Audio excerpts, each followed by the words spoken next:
Na tai daugiau ar mažiau, ne, dabar visas grindys reikia sutvarkyti. Ką tu ką tik pamatei? Ne, tai ne Minecraft Let's Play. Tai ne tik mano žaidžiančio Minecraft iškarpa. Tai mano perfekcionizmas.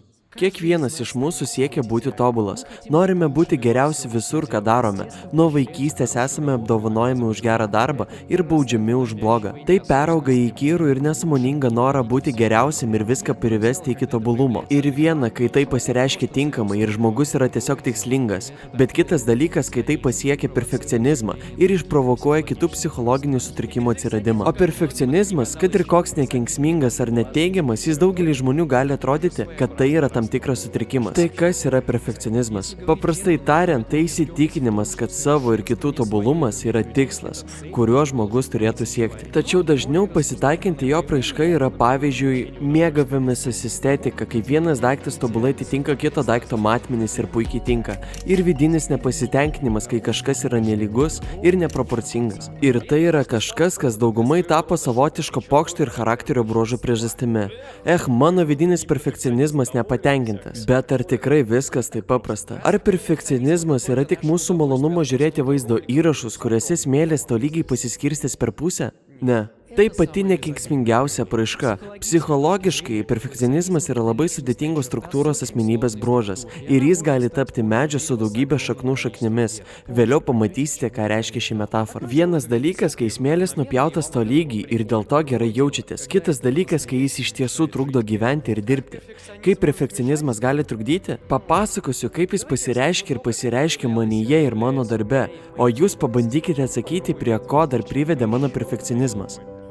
Tobulėjimo siekis nėra blogas dalykas, jei jis nenueina į tam tikrą kraštutinumą, arba visiškas augimo siekio nebuvimas, arba pernelyg perdėti reikalavimai ir apsėdimas idealų. Geriausiu atveju reikia aukso viduriuko. Deja, šios pusiausvyros man nepavyko rasti labai ilgą laiką savo gyvenimo laikotarpį. 2017 metais, kai mano galva buvo daug mažesnė nei dabar, man buvo neįtikėtinai sunku išeiti į gatvę, jei nenusiprausdavau galvos ir nesušikuodavau plaukų. Jei išeidavau minutėlį išmesti šiukšlių su savo namų rūbais, visi iš to pradės juoktis, bet iš tikrųjų niekam nerūpi. Savo vaizdo klipų darbe negaliu turėti jokių paklydimų, kad ir koks nors objektas nepasirodo taip sklandžiai, kaip mano manimu turėtų pasirodyti, arba palikti kokį nors be garso perėjimą, arba kai esu kitame mieste, mane montuoja kitas redaktorius ir pastebiu menkiausią klaidą, esu pasirengęs prakeikti visą montuotojų šeimą. Tačiau čia ta pati istorija, niekam tai nerūpi, vidutinis žiūrovas nėra redaktorius, jis nesupras į kadrę kažkas taip, tačiau dėl šių klaidų kaltinu pats save. Net negaliu išleisti vaizdo įrašą, jei pavyzdžiui metus išleidinėjau 3 valandą, o paskui pavėluoju ir būna 3:15. Štai ir viskas. Atidėti tenka 1 valandai arba kitai dienai. Nėra gražu skelbti vaizdo įrašą nelyginiam laikui. Ir dar kartą, tai niekam nerūpi. Išskyrus mane. Taip yra su viskuo, ne tik su YouTube.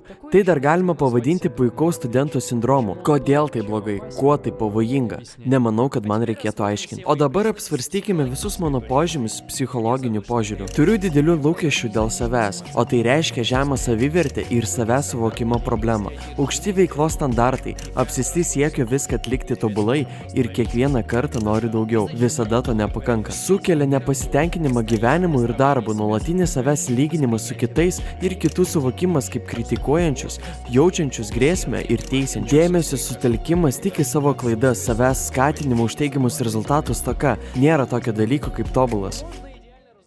Tai, ką jums aprašiau iš savo istorijos, tikriausiai visiems yra pažįstama. Didžiulį vaidmenį čia atlieka neteisingas auklėjimas vaikystėje, suformuotas nesveikas požiūris į konkurenciją ir savęs suvokimą, taip pat pernelyg didelis dėmesys klaidoms toje pačioje mokykloje. Mano istorijoje perfekcionizmas buvo medžio šaknis, iš kurios pradėjo augti kitos šakos. Žemas savęs vertinimas, kritikos baimė ir visa kita. Nemanau, kad čia esu vienintelis.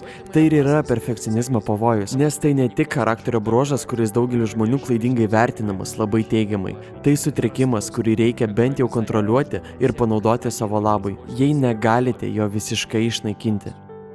O perfekcionizmas pavojingas tuo, kad gali tapti oks pradžia. Obsesinis kompulsinis sutrikimas yra elgesio sutrikimas, kuris gali pasireikšti įkyriomis mintimis ir veiksmais. Kas dažniau siejama su OKS yra nuolatinis noras plauti rankas ir tai daryti kas 5 kartus, kol pajausi, kad jos pakankamai švarios, ir šis reiškinys gali būti progresuojantis. Man jis kartais būna retas, bet keistos, bauginančios įkyrios mintis, kurios ateina iš niekur, bet aš jas kontroliuoju. Tačiau taip pat turiu draugų, kurie gali 20 kartų nusiprausti rankas, sureguliuoti kiekvieną drabužių raukšlelę, nes sutrikimas susijęs su nerimu. Tai reikia spręsti, mums reikia pasiekti tobulumo, lygių skaičių, lygias raukšlelės ir taip toliau. O perfekcionizmas yra pradžia, perfekcionizmo viršūnė yra OKS. Ir tai blogės ir blogės, jei to nesustabdysite. Jūs jau dabar valandą plaunate rankas, tvarkotės kas valandą, o galvoje viskas blogai ir susipainiojo. Tai veda prie asmenybės sutrikimo, nuolatinį nepasitenkinimo savo darbo ir nuolatinis stresas. Iš esmės virstate panikuojančią amebą, kuri neturi energijos gyventi, bet nuolat panikuoja. Jūsų produktyvumas mažėja, ironiška, kad ir paties darbo kokybė. Pernelyg didelis tobulumo siekimas ateina su jausmais keliančiais emocinį diskomfortą, psichikos sveikatos problemų rizika ir net savižudybės rizika. Žmonės, kurie kenčia nuo perfekcionizmo arba OKS, yra linkę į savižudišką elgesį, nes jie negali priimti bet kokių klaidų savo darbe. Šį bruožą turintys žmonės nenori rizikuoti, nes bijo nesėkmės. Toks požiūris slopina jų kūrybinius ir novatoriškus įgūdžius. Šie žmonės taip pat kenčia nuo kitų emocinių ir medicininių komplikacijų, nes nuolat patiria stresą. Kuo daugiau streso, tuo labiau išsekęs organizmas ir tuo daugiau ligų. Daugelis žmonių klaidingai mano, kad perfekcionizmas yra gera savybė, nes jūs stengiatės viską daryti geriau, tačiau perfekcionizmas nėra vien tik apie tai, tai vidinis suvaržymas. Kaip jau sakiau, yra tam tikros ribos ir dėl to, kad norite, jog viskas iš karto pagerėtų, daug žmonių atidėliojo veiksmus į savo kūrybinį išsipildymą. Jie save uždaro į dėžutę. Kiek idėjų esu atidėjęs tik todėl, kad noriu padaryti kažką šaunaus, bet manau, kad to padaryti nepavyks ir aš tai sugadinsiu. Tai pritaikytina prie muzikos, piešimo, vaizdo įrašų, absoliučiai bet kokiai veiklai, nes žmonės bijo pradėti, nes bijo netitikti savo idealų, todėl jie niekada ir nepradeda. Jie stumia save iki kraštutinumų ir dirba iki sąmonės praradimo, stengdamiesi viską ištobulinti ir vis tiek negauna to, ko nori, nes tobulumas neegzistuoja. Nereikėtų romantizuoti perfekcionizmo, tai sutrikimas ir jį reikia gydyti arba reikia išmokti jį kontroliuoti, kol jis nepasikeitė į blogąją pusę. Anksčiau ir vėliau visi perfekcionistai pradeda jausti nuovargį, nerimą ir beviltiškumą. Kilus įtampai jiems gali išsivystyti neaugantį nerimą, depresijas ir kitų sutrikimų, perdegimą ir panašiai. Ir tai yra išgydoma, tačiau ne tabletėmis, bet dirbant su savo galva. Pirmiausia, turite nustatyti ir šalinti priežastis, kodėl perfekcionizmas atsirado. Ir grįžkime prie mano problemų. Negalėjau išeiti į lauką su neplauta galva. Nepripažinau savęs ir buvau priklausomas nuo kitų žmonių nuomonės. Pradėjau dirbti su savigarba, naudodamas afirmacijas.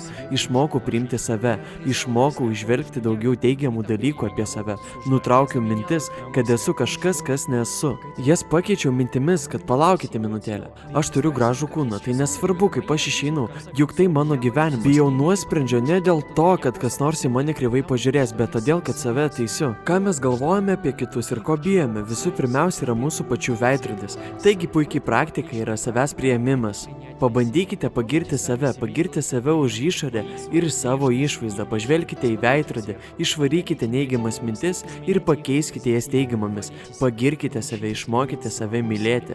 Laikui bėgant pastebėsite, kad išnyks visi rūpesčiai ir nuoskaudos, nes niekas jūsų nesmerkia, tik jūs patys. Tai kaip jaučiuosi dėl savo darbo, visada jaučiuosi taip, kad darau nepakankamai. Turiu daryti geriau, turiu daryti kiečiau, bet niekas nepastebi smulkmenų, prie kurių praleidžiu valandas ir tik aš vienas juos pastebiu.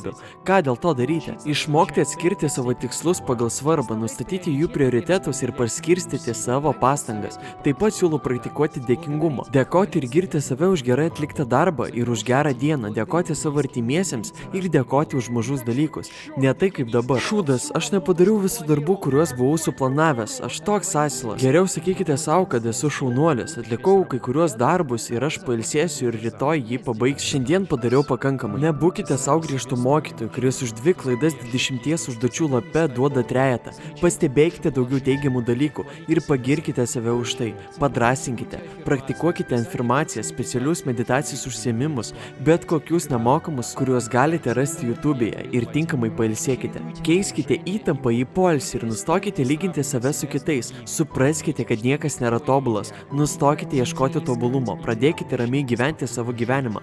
Be ribų. Neįspauskite savęs į jas. Ir nustokite romantizuoti perfekcionizmą. Perfekcionizmas yra sutrikimas, tai neigiamas bruožas. Tai psichologinis suvaržymas, kad vienas žmogus negali apsispręsti, ką nors daryti, o kitas save sulošina, bandydamas pasiekti neegzistuojantį idealą. Siekimas daugiau ir perfekcionizmas iš tikrųjų yra du skirtingi dalykai. Perfekcionizmas nėra susijęs su idealu. Tai tas pats kaip savo padaryti žaizdas. Taigi turite jo atsikratyti, surasti priežastis ir jas pašalinti ir išmokti save padrąsinti, girti save ir nustoti save barti. Duoti savo leidimą klysti, pagirti save už pažangą. Pakelkite savo savivertę ir protingai elkite su nesėkmėmis ir pralaimėjimais. Neieškokite trūkumų savyje ir kituose. Nustokite tiesiomis apsistoti. Atsikratykite neigiamų minčių, pakeiskite jas teigiamomis ir išmokite mąstyti pozityviai. Žiūrėkite į pasaulį paprasčiau. Svarbu normalizuoti dialogą su savimi, paskirstyti krūvį ir sugriauti tobulumo iliuziją.